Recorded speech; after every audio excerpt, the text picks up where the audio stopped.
The sun doesn't shine every day. The storms will come. There are times when the nights will be long and dark and you will be alone. There will be times when the darkness seems to consume everything. But don't let it consume you. That's anxiety. Stop. You're not where you think you are. Your map isn't producing the desired outcome. It's wrong. What should you do? You don't know. Stop. Because if you don't know where to go, there's no point going anywhere. And then what? Prepare. That's anxiety. Stop. Prepare. Well, people hate that because, well, for obvious reasons. Prepare. For what? Everything. Very, very demanding psychophysiologically. And that's also something that's really worth knowing. It's like anxiety isn't just a psychological state that's unpleasant. It's like you're revved up and you're burning resources like mad. And you're in a biochemical state such that's optimized for quick action, but that's toxic if you inhabit it for any length of time. So not knowing what to do, that is not good. And it isn't just that it makes you feel bad. It's you're running your machinery faster than you can replenish it. For some reason, there is this facade that life should be full of happiness and without its suffering, which actually makes us suffer even more. Because when we get sad or something bad happens, we do not only feel bad about the thing itself, but we also feel bad because our life is not the way it is supposed to be. Not realizing suffering and sadness is just a part of life, and they're inevitable. Unless you learn your lesson, it will keep hurting. Not only it will never stop, it will also keep increasing the amount, so you won't get used to it. And it doesn't matter how you get knocked down in life, because that's going to happen. All that matters is that you got to get up. You have to get up. Whatever experience you're having right now, it has not come to stay. It has come to pass. Sometimes you have to just back up and go within yourself and pray and meditate and recharge your batteries. Go away, clear your head, and then come back and look at it from a different vantage point. Don't operate while you're under the spell or the effect of what's going on. Don't allow your emotions to control you. We are emotional, but you want to begin to discipline your emotion. If you don't discipline and contain your emotions, they will use you. You don't have to force yourself or motivate yourself to think negatively, to be depressed, to beat yourself up over the head, to feel loaded with guilt. You don't have to make any effort to do that. Your mind is on automatic. It will do that by itself. But if you want to begin to move into your own personal greatness, you've got to be willing to go against the tide. You've got to be willing to harness your will and say, in spite of this, I'm in control here. I'm not going to let this get me down. I'm not going to let this destroy me. I'm coming back. The same situation can either be perceived as a lead ball chained to your feet or as wings growing out of your shoulder blades. How you interpret the challenge is crucial to your success of overcoming it. Ultimately, it's never the challenges that matter, but how you perceive them. If you work at that which is before you, following right reason seriously, vigorously, calmly, without allowing anything else to distract you, but keeping your divine part pure, as if you should be bound to give it back immediately. If you hold to this, expecting nothing, fearing nothing, but satisfied with your present activity according to nature, and with heroic truth in every word and sound which you utter, you will live happy.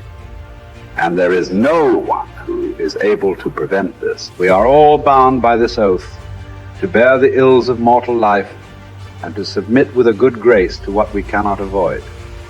So the spirit must be trained to a realization and an acceptance of its lot.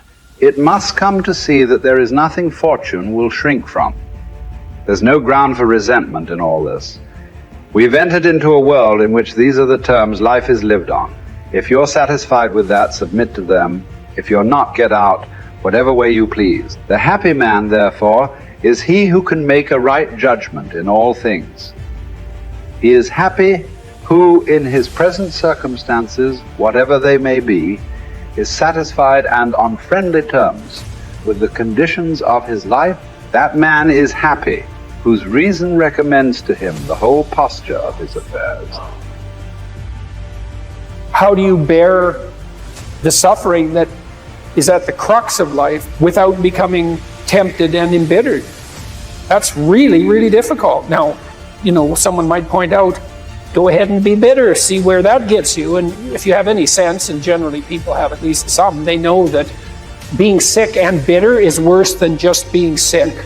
And that being right, it's worse, but it's very hard temptation to avoid. Sometimes you want to be bitter just out of spite, in some sense, because things are so terrible. All you've got left is your willingness to shake your fist, and say, well, really?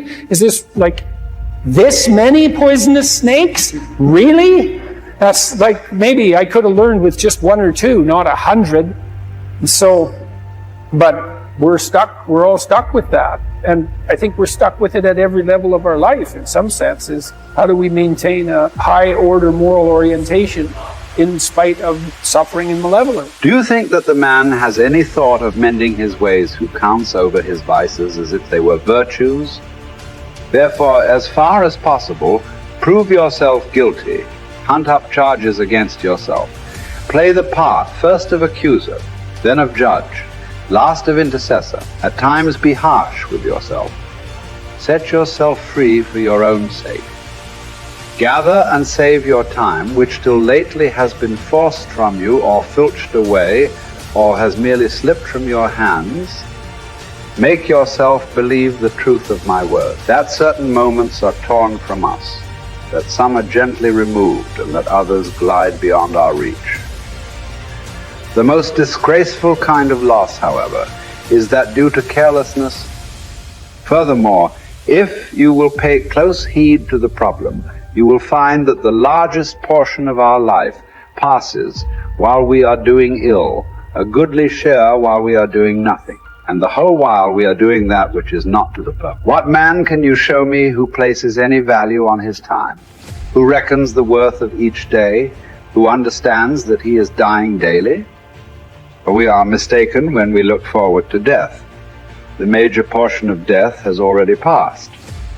Whatever years be behind us are in death's hand. We should not manifest surprise at any sort of condition into which we are born, and which should be lamented by no one, simply because it is equally ordained for all. Yes, I say equally ordained, for a man might have experienced even that which he has escaped, and an equal law consists not of that which all have experienced, but of that which is laid down for all. Be sure to prescribe for your mind this sense of equity. We should pay without complaint the tax of our mortality.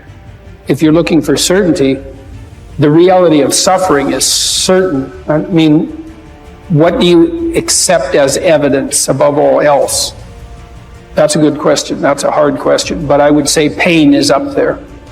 It's very difficult not to believe in the reality of your own pain. It's somewhat easier not to believe in the reality of other people's pain.